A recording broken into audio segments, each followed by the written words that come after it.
Player in Major League history to turn the trick, and the first since Cincinnati's George Foster hit 52 in 1977. Cecil Fielder hits his 50th tonight.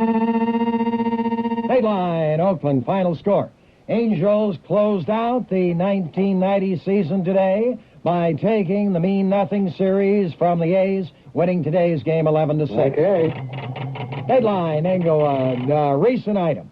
Magic Johnson agrees to a cut in pay, so the L.A. Lakers, story said, can lower their salary cap enough to sign a new player. Okay. Get to the point, will you, Well, Jim? my question is, has Magic Johnson become the first athlete in history to put money already in his pocket back on the table?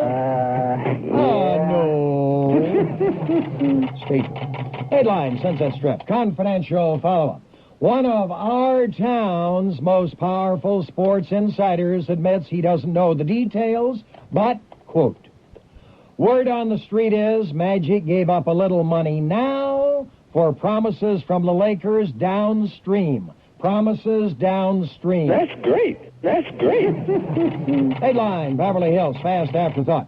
Whenever I hear stories of professional athletes supposedly giving up money, I think of the words of perhaps the most successful sports agent of them all, Ed Hookstratton of Beverly Hills, who always says, remember, it isn't the money. It's the money. I don't think that's funny. I thought it was brilliant. Well, yes, so did I. Dateline, are you with us tonight? Say what? You haven't been around a few other times. Yeah. No, he wasn't. Dateline, Cincinnati, who cares department.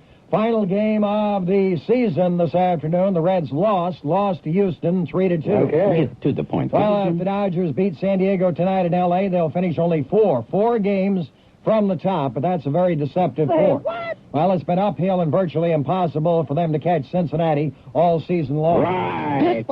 Job is not that thing. Headline, Las Vegas, updated college football lines.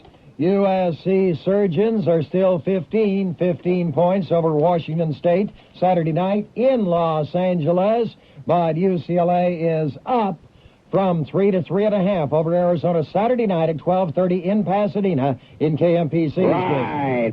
Stay tuned. Dateline, Los Angeles, off the record. One man who bet on favored Cincinnati Monday night with his favorite L.A. bookie is still second-guessing himself how on earth he could have bet the Bengals when he learned what he did very late. Say what? Well, Cincinnati, of course, lost to Cincinnati.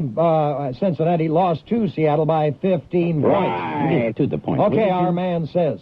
The Bengals were 2.5-point favorites, right? Right. But when I called my bookie at 20 minutes to 6 Monday night, he said it had dropped to just 1.5 favoring Cincinnati. I said I'd call him back in 5 minutes with my bet. When I did, he said the Bengals had just dropped to 1 point. I should have known. That was telling us something. Headline, Las Vegas, updated NFL lines. L.A. Raiders are still 3-point dogs in Buffalo Sunday, but at Anaheim, the L.A. Rams are up from 4.5 to 5 over Cincinnati. Okay. State.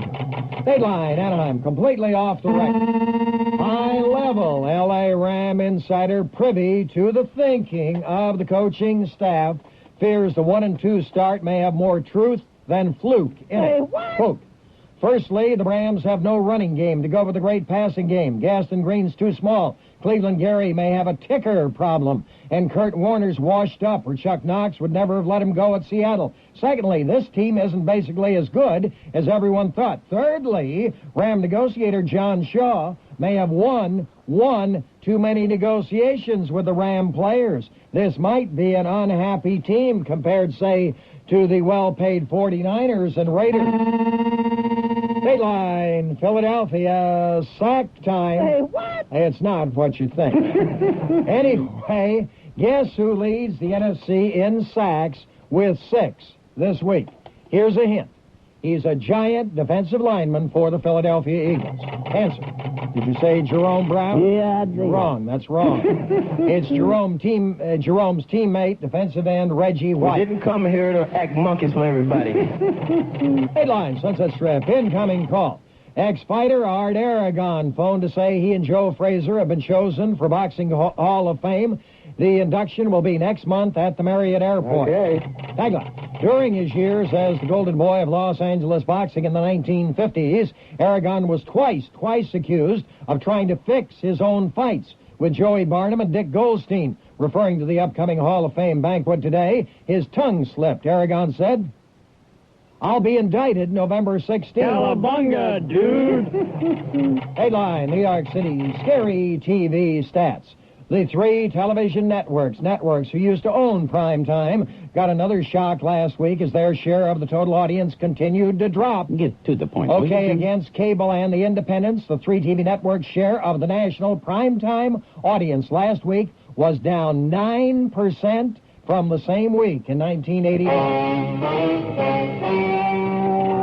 Headline, Sunset Strip, Day's Best Logic, by KMPC's Bob Rowe, who says, how can Coach Larry Smith of USC call Saturday's referee wimpy for ending the game with about 2.5 minutes left and SC leading by 9 points? Smith should have sent the guy roses for assuring SC's victory. Right.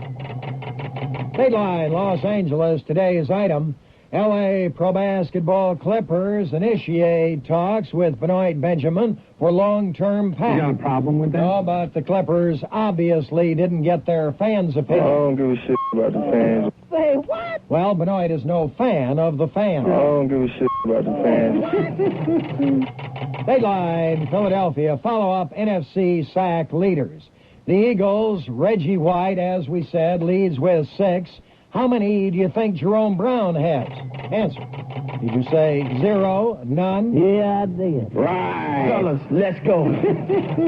Dateline, Boston, umpire critique. Now, don't tell me that umpires don't showboat in key games before big crowds and big TV Get audiences. to the point, will you, Jim? Well, while the Red Sox attempted to clinch the divisional title at home last night, the umpires were as up as the crowd. On a close play in favor of Boston at first base, the ump jumped 3 feet in the air, giving the dramatic out sign. Really charged up the crowd. Yeah, I did. That's, yeah, he did. Later, on a call strike in favor of the Red Sox, the plate umpire dramatically delayed his call to get a big reaction from the crowd. Talk about chicken. Headline, Hollywood radio faux pas. Listener David Winters and other KNX tuners had a tough time this afternoon before they found out Houston had beaten the Cincinnati Reds 3-2 today. It took the KNX sports guy 3 hours to get it straight. Get to the point, will you, Jim? Okay, straight to it. Headline, Hollywood, follow up Houston's 3-2 win today. At 12:45 this afternoon, the KNX sports guy gave the score like this. Cincinnati 3 and the Reds 2. Okay. At 2:45, he gave this score. Houston Oilers 3 and the Reds 2. Okay. Well, he finally got it right at 3:45 Who p.m. goofed? I've got My to lips know. are sealed, but the KNX guy's initials are BR. BR. Wow.